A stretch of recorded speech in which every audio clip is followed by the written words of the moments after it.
Fala, turminha do nono ano, beleza? Como é que vocês estão, galera? Tranquilos, firmes e fortes? Bom, pessoal, na aula de hoje eu vou fazer a correção da prova bimestral com vocês. Olha que bacana, tá? Então é hora de você tirar aquela dúvida que você teve. A maioria foi muito bem na prova, a prova não estava difícil, né? Mas alguma questão ou outra que você teve uma dúvida ali, hoje é o momento para você tirar essa dúvida, certo? Então vamos lá, pessoal. Aqui está a prova de vocês, bonitinha. Que bom seria, né? Imagina se o professor traz essa prova antes, hein? Fala assim, professor, a gente tem que mostrar isso antes da gente fazer a prova. Seria maravilhoso, né? Bom, eu sempre começo com um texto, né? Pessoal, a interpretação é algo importante. O sapo e o coelho. O coelho vivia zombando do sapo. Achava-o preguiçoso e lerdo, incapaz de qualquer agilidade. O sapo ficou zangado. Quer apostar carreira comigo? Com você? Assombrou-se o coelho. Justamente. Vamos correr amanhã, você na estrada e eu pelo mato, até a beira do rio. Meio que uma paródia daquele conto da lebre da tartaruga, né? O coelho riu muito e aceitou o desafio. O sapo reuniu todos os seus parentes e distribuiu-os na margem do caminho, com ordem de responder os gritos do coelho. Na manhã seguinte, os dois enfileiraram-se e o coelho disparou como um raio, perdendo de vista o sapo que saíra aos pulos. Correu, correu, correu, correu, parou e perguntou: Camarada sapo? Outro sapo respondia dentro do mato: Oi! O coelho começou a correr. Quando julgou que seu adversário estivesse bem longe, gritou: Camarada sapo? Oi! Coachava um sapo. De balde, o coelho corria e perguntava, sempre ouvindo o sinal dos sapos escondidos. Chegou à margem do rio exausto, mas já encontrou o sapo, sossegado e sereno, esperando. O coelho declarou-se vencido. Olha só. Aqui a gente tem várias análises, né, pessoal? Até porque esse tipo de conto aqui, que na verdade é uma fábula, né? As fábulas têm essa essência, pessoal, de trazermos aí sempre uma metáfora, uma questão de margem, né, moral, um conceito moral. Então aqui a gente tem da união, né, a união ela consegue vencer qualquer desafio, por maior que seja o seu adversário, o melhor que seja, a gente consegue através da união vencer. A questão da soberba, de não se gabar, nunca você dizer que é melhor que alguém, tá? Isso jamais. A humildade é uma das maiores essências que nós precisamos hoje em dia, tá? Então, a gente tem várias lições que nós podemos tirar aí. Aí pergunta, que mensagem o conto quer transmitir? Acabei de falar para vocês. Todas essas mensagens aí, tá? Como o sapo conseguir tá errado, hein, pessoal? Conseguiu, vou até arrumar aqui já agora. Conseguiu, erro de digitação, vencer a corrida através da união, né? Aí vocês poderiam até explicar como ele fez isso com os seus amigos, seus parentes, né, organizando eles, mas foi através da união, da sua semelhança, que eles conseguiram vencer essa corrida. Da inteligência, principalmente, né? Ele foi muito mais esperto que o coelho. Bom, aí aqui nós temos um aspecto técnico que eu revisei com vocês, eu coloquei na prova, tá? Porque é uma coisa muito importante, a gente tem exercícios aí que caem no vestibular, né? Nem sempre relacionados ao tipo de discurso. Então, um discurso direto é aquele discurso onde tem o travessão, a fala do personagem, ela é explícita. Então tem lá, e então o Leandro diz, 2 pontos, travessão, vocês não deveriam entrar aí, né? A fala do Leandro. Isso é o discurso direto. O discurso indireto é quando não tem o travessão e quem diz é o próprio narrador. Então tem lá assim, e então Leandro disse para os meninos não entrarem ali, eles poderiam se machucar. Olha só, é o narrador falando. E o último discurso é o discurso indireto livre, é aquele discurso que traz uma reflexão, um pensamento do personagem, tá? Ele pode ser tanto direto quanto indireto, ou ter os dois, mas o que vai diferenciar é ter essa reflexão. Então tá lá assim, então Leonardo disse, travessão, vocês não devem entrar aí. Aí você põe 3 pontos lá. Será que eu devo falar isso mesmo para eles? Espero que eles não achem que eu estou sendo agressivo. Sabe, ele tá pensando. É como se fosse aquele balãozinho da história em quadrinhos, que é uma nuvenzinha que reflete o pensamento. Sacaram? Então, esses são os tipos de discurso, não tem muito segredo aqui.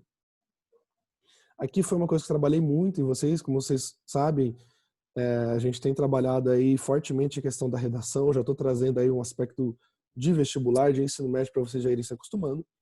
Então aqui, alguns pontos importantes que tem que ficar claro para vocês. A redação, pessoal, é o que tem mais peso no Enem, é o que vai ter mais ponto. Então a introdução é o ponto mais importante da redação. Por quê? Lembra que eu usei como exemplo para vocês? Imagina que você está vendo um filme. Se aquele começo do filme não cativar você, dificilmente você vai prestar atenção ou vai ler. Isso serve para redação. A introdução é o mais importante porque é onde você prende o leitor. É onde você tem que fazer uma introdução bem presente, assim, para o cara sentir curiosidade em ler o restante do seu texto com atenção.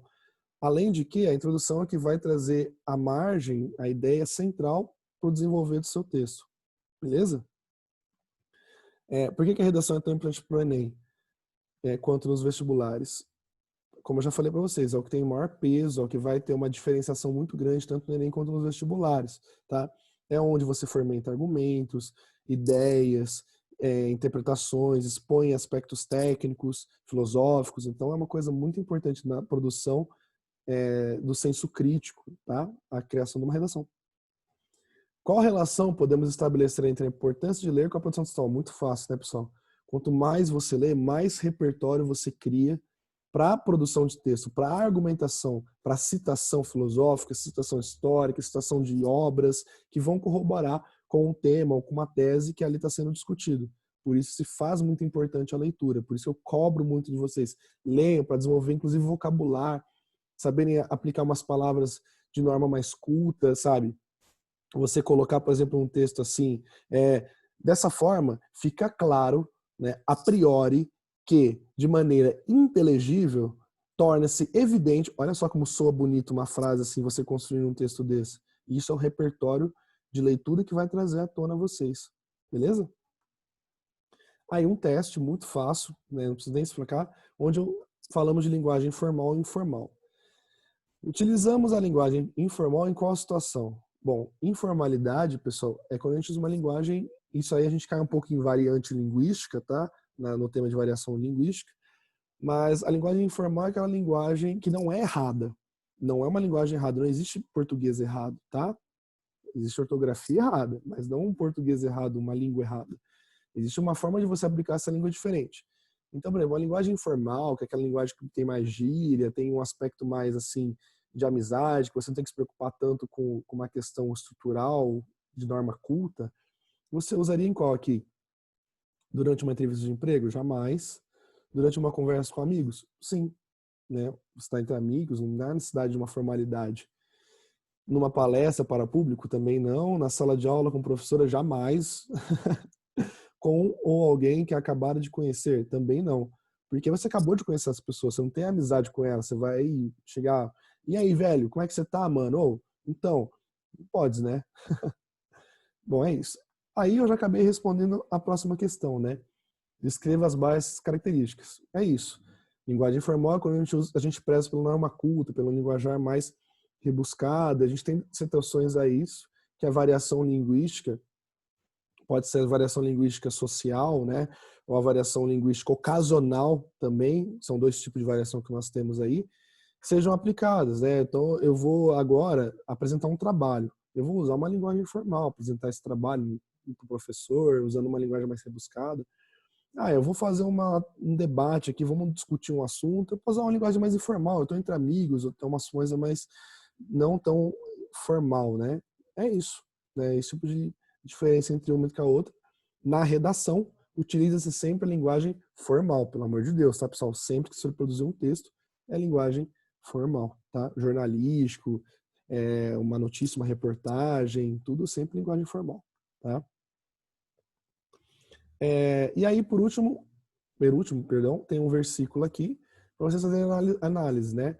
Trabalhamos diversos temas nesse bimestre, como a fome, a miséria, a violência, temas de redação. Observe o seguinte versículo. Não, não devem nada a ninguém, a não ser o amor de uns pelos outros, pois aquele que ama seu próximo tem cumprido a lei. Romanos 13:8. Que relação podemos estabelecer com os temas aprendidos em sala? Bom, aqui é totalmente interpretativa, uma resposta pessoal que eu sempre deixo mas que vocês se relacionem com os princípios da Bíblia, com os princípios de Deus, né, pessoal? Que a fome, miséria, violência são coisas que Deus não quer que seus filhos tenham fome.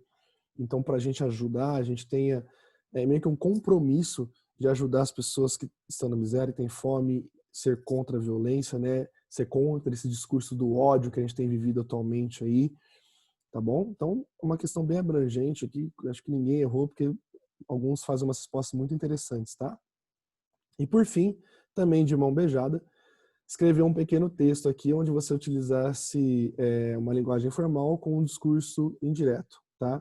Então não tem que ter travessão na fala do personagem e usando a norma culta da língua portuguesa aí, beleza? Retratando algo do seu cotidiano, enfim, deixei totalmente aberto. Aí eu ia realmente reparar e reparei na questão da linguagem da norma aplicada, beleza? Do discurso. Essa provinha de vocês, pessoal, tranquila, né? Acho que não teve muito segredo aí. E é isso, tá? Correção feita, ok? Então até a próxima aula, pessoal. Fiquem com Deus, se cuidem, abraço, até mais. Valeu.